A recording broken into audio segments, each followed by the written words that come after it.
नमस्कार। आज हैं हम मध्य प्रदेश के बहुत ही प्रसिद्ध बागेश्वर धाम में और मेरे साथ मेरे सहयोगी हैं मुक्ता पाठक।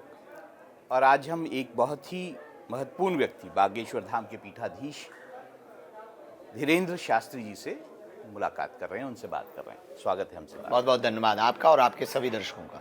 आप सनातन पे बहुत बात करते हैं जी। मैंने जब भी आपको मतलब बोलते सुना है तो आप सनातन पे बात करते हैं। आपके लिए सनातन क्या है? हमारे लिए सनातन तो जीवन शैली है। हमारे लिए सनातन इस पूरे विश्व की आचार संहिता है। हमें लगता है कि पूरे विश्व के विश्व युद्ध को रोकना है तो एकमात्र सॉल्यूशन सनातन है।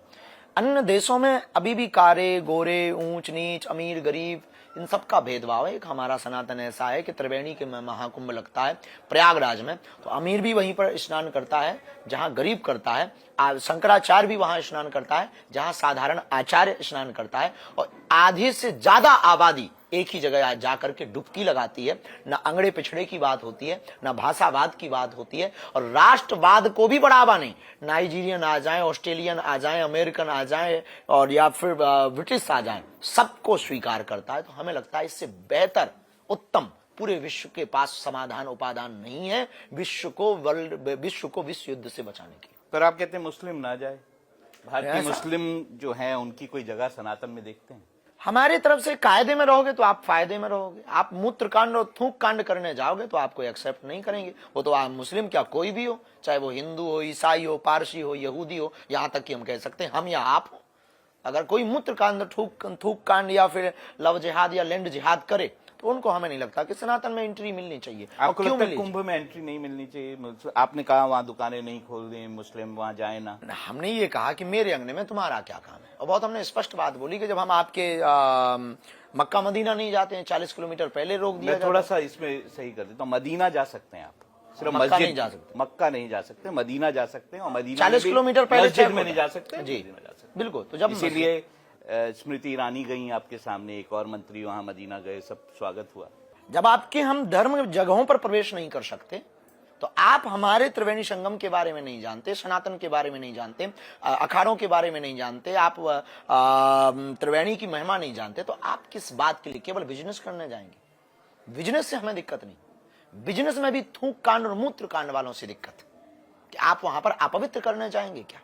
तीसरी बात, हमारे महाकुंभ के अंतर्गत सनातनी परंपरा का महाकुंभ है, वर्षों की परंपरा का महाकुंभ है, और आप बयान देते हैं कि ये वक्फ बोर्ड की जमीन।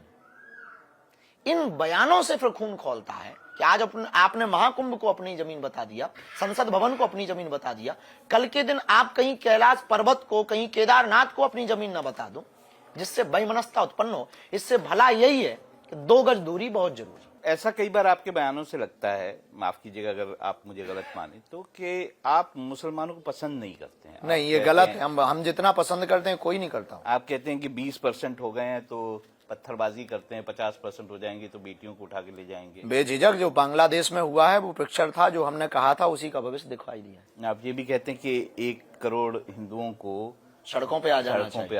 और बिल्कुल आ जाना चाहिए। बुजदिल और कायरपन छोड़ करके सड़कों पे आप नहीं आओगे तो घर से कश्मीरी पंडितों की तरह निकाले जाओगे। आपको नहीं लगता आपके ये बयान जो हैं वो कहीं ना कहीं दंगों को बढ़ावा दे सकते? बिल्कुल भी नहीं, हिंदुओं को जगाने का काम करते हैं। दंगे हम फैलाते हैं, हम अहिंसावादी हैं। हिंसा के ऊपर हम बिल्कुल भी भरोसा नहीं करते हैं। दंगे तो वो करते हैं जो राम की यात्रा पर पत्थर फेंकते हैं। हमें लगता है कि ऐसे क्वेश्चन उन लोगों से भी एक बार जरूर पूछे जाना चाहिए। तो सबसे सवाल पूछते हैं। एक बात और, जब मैं आपकी सारे वीडियोस देखता हूँ, आपकी बातों को सुनता हूँ, ऐसा लगता है आपको गुस्सा बहुत आता है। नहीं मैं उसमें कोट कर सकता हूँ। आप कहते हैं आपने किसी को कहा नक कटा कह दिया, किसी ने आपका विरोध किया तो आपने नालायक कह दिया, किसी ने मतलब कुछ और हुआ तो आपने कहा मसल देंगे। हमारे शास्त्रों में एक श्लोक आपने सुना नहीं होगा, हम सुना दे, सठे साठ्यम समाचरे, जैसे को तैसा। अब कोई विनती करने से नहीं माने तो राम जी ने भी धनुष बाण उठाया था। हमारे गुस्सा आता है थोड़ा बहुत। हमें गुस्सा तो नहीं आता, पर कई बार माता पिता अपने बच्चों को समझाने के लिए गुस्सा होने का नाटक दिखाते हैं। जब कोई नहीं माने तो नाटक दिखा देना चाहिए ताकि आप समझ जाओ। जब आप बयान देते हैं तो आपको लगता है आपको पूरी अपनी वाणी पे कंट्रोल है? आप एक बयान देते हैं, फिर उसके लिए माफी मांगते हैं, फिर दूसरा बयान देते हैं, उसके लिए माफी मांगते हैं, बहुत सारे इंसिडेंट्स। हम सोच के नहीं बोलते। ये है, कई बार ऐसा होता है, बचपना है, अल्हड़पन है, पर ऐसा भी बिल्कुल नहीं है कि हम ऐसे भी बयान दें। हाँ, किसी को ठेस पहुंचे तो हमारे सनातन में ये परंपरा है कि आपको भी ठेस पहुंची तो हम क्षमा मांगे। अभी हाल ही में कांग्रेस मीडिया प्रभारी ने आपको कहा कि सनातन का आपको कोई ज्ञान नहीं है। हो सकता है, सबकी अपनी अपनी दृष्टि है।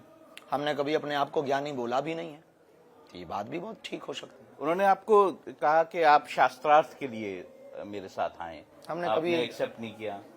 हिंदू धर्म में तो शास्त्रार्थ बहुत अच्छा माना जाता है, बहुत अच्छा माना जाता है। हम तो शंकराचार्य देखो, जी ने हम शास्त्रार्थ बहुत सहजता किए। पूर्वक कहें कि मूर्ख को समझाए से ज्ञान गांठ को जाए, कोयला होए न उजरो, नो मन साबुन खाए।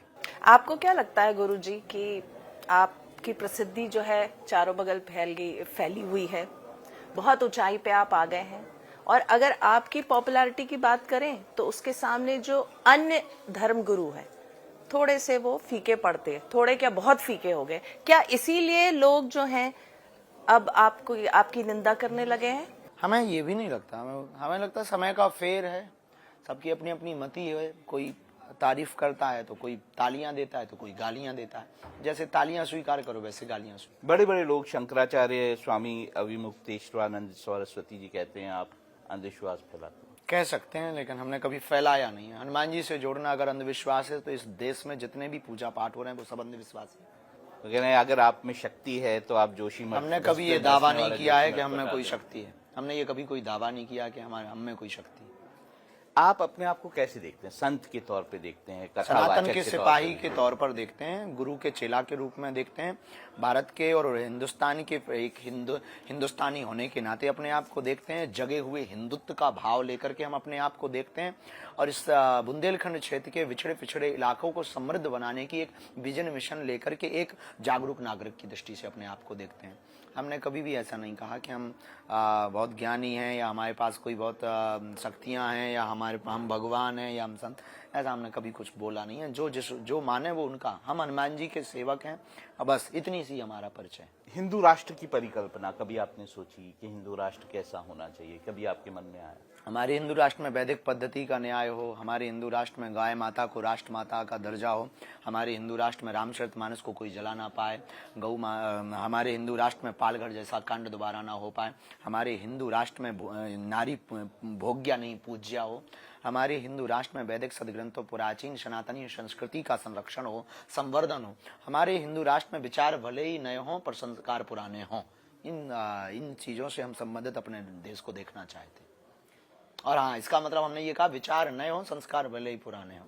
तो इसका मतलब ये नहीं कि हम भारत को पीछे ले जाना चाहते हैं, हम नए विचारों के साथ अपने संस्कारों को चलाना चाहते हैं। तो आज की सदी में हम भारत को देखना चाहते हैं। नए विचारों में आपको क्या लगता है, कोई ऐसे पुराने विचार हैं जिनको? हाँ, ऐसी बहुत सी क्रूतियां हैं। बलि प्रथा है, मंदिरों के वीवीआईपी दर्शन है, बलि प्रथा है, और रूढ़िवादिता है, और अभी भी वो पिछड़े विछड़े के नाम पर लड़ाइयाँ हैं, दलित के नाम पर लड़ाइयाँ हैं, ऊंच नीच के नाम पर लड़ाइयाँ हैं।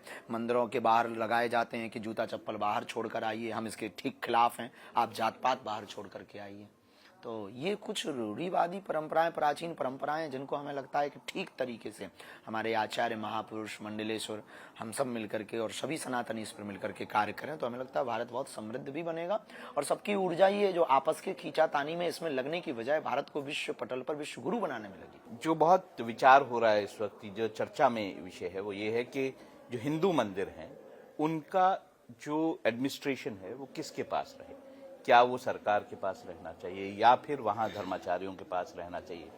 सरकार के पक्ष में ना रहने के दो कारण। एक तो सरकार के पक्ष में रहने जरूरी नहीं कि सभी अधिकारी डिवोटी हो गए या स्पिरिचुअल हो गए, एक सबसे बड़ी कारण। तो सरकार भी जो ऐसा एडमिनिस्ट्रेशन करती है उसमें पूजा जो करने वाले हैं वो पुजारी होते हैं, लेकिन व्यवस्था करने वाले पूजा करने वाले से ज्यादा महत्वपूर्ण होते हैं। पुजारी पूजा वही करेगा जो भगवान के सन्मुख के पास की, पर व्यवस्था वही होगी जो एडमिनिस्ट्रेशन उस समय का ऑफिसर चाहेगा। तो वो अगर चाहेगा कि ऐसा हो तो वैसा ही होगा।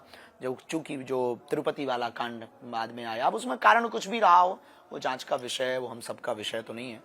पर हम उसमें यही चाहते हैं कि भारत अगर अपने अधिग्रहण से मंदिरों को मुक्त करेगी तो उन मंदिरों के मठों में आने वाली हिंदुओं के द्वारा दी जाने वाली चढ़ोतरी से, दान पेटियों से गरीब घरों की बेटियों का घर बसाया जा सकता, एजुकेशन के लिए बड़ा काम किया जा सकता, हेल्थ के लिए बड़ा काम किया जा सकता है, एवं जल संरक्षण के लिए बहुत बड़ा काम किया जा सकता है, प्रकृति संरक्षण के लिए बहुत बड़ा काम किया जा सकता है। तो हमें लगता है कि ये कहीं ना कहीं बहुत बड़ा अवरोध तो है जो भारतीय मंदिरों की परंपरा, क्योंकि वो जो पैसा है वो हिंदुओं का है, हिंदुओं का चढ़ावा है। जैसे बहुत सारे एग्जाम्पल्स हैं, कटरा माता का जो मंदिर है वहाँ पर पूरा एडमिनिस्ट्रेशन सरकार के पास है, बहुत अच्छा काम करते हैं, उन्होंने हॉस्पिटल शुरू किए हैं, बहुत अच्छी व्यवस्था वहाँ पर। देखिए, एक आध दो तो सब में अच्छे ही होते हैं, ऐसा कहीं भी नहीं होता है, अच्छे और बुरे दोनों का जोड़ा संयोग। हम ज्यादा अच्छे की बात कर रहे हैं, हम ये नहीं कह रहे हैं कि सरकार बुरी है, हम ये कह रहे हैं कि अगर हमें लगता है कि अगर ये पर्सनली किसी संस्था के अंतर्गत ये जाएगा तो वो ज्यादा कार्य कर पाएंगे। एक आध मंदिर एक उदाहरण हो सकता है, एक आध जगह खोल देना अस्पताल एक उदाहरण हो सकता, पर वो हर जगह नहीं है। ये भी तो एक तर्क है कि वो हर जगह हो। हम चाहते हैं कि ये हर जगह हो, हमारा तथ्य ये है, इसलिए हम सरकार के अधिग्रहण से मुक्त चाहते हैं। गुरुजी, अभी आपने कहा था कि आपका मन चंचल है, बचपना है, लेकिन आपकी जो ये पूरी व्यवस्था, ये धाम की जो मैं देखती हूँ, बहुत डिसिप्लिन है, आपके अंदर भी डिसिप्लिन है, क्राउड मैनेजमेंट है, सब कुछ है, व्यवस्थित है। तो ये दोनों चीजों हनुमान जी मैनेजमेंट के गुरु हैं। पूरा राम जी का युद्ध उन्होंने ही मैनेज किया है, और क्या गजब तरीके से किया, विदाउट इन्वेस्ट, एडवर्टाइजमेंट फुल। तो मल्टी टैलेंटेड हनुमान है हमारे जो हनुमान जी, मल्टी टैलेंटेड हनुमान है। फर्स्ट एस्ट्रोनॉट अगर कोई है तो वो हमारे हनुमान जी हैं, प्रथम अंतरिक्ष यात्री। और पहला विदेश में कथावाचक अगर कोई है तो वो भी हनुमान जी। तरुपल्लो में रहा लुकाई, करें विचार करो का वाई, रामचंद्र गुण भरने लागा, सुनते ही सीता कर दुख भागा। तो मैनेजमेंट गुरु अगर कोई है तो वो हनुमान जी से, उनसे ही सीखा जा सकता है। तो हमने अपने जीवन में थोड़ा मोड़ा हनुमान जी को पढ़ा है तो वो चरितार्थ करने की कोशिश की है। और जो वो आदमी ही कैसा कि जो अपने आराध्य और इष्ट के पद चिन्हों पर चलने का प्रयत्न ना करे, वो साधक कैसा। आपको आने वाला जो आपका कार्यक्रम है जिसमें आप ये एक हॉस्पिटल जो है शुरू करने जा रहे हैं, उसके लिए हमारी तरफ से बहुत बहुत शुभकामनाएं। और हमसे बात आपके सभी दर्शकों को बहुत बहुत धन्यवाद। और फिर से हम अंत में यही कहेंगे कि देश के मंदिरों की दान पेटियां गरीबों की बेटियों के लिए खोला जाएगा तो भारत विश्व गुरु बनेगा। धन्यवाद। Thank you. चलिए, हमसे बातचीत करने का बहुत बहुत धन्यवाद। शुक्रिया।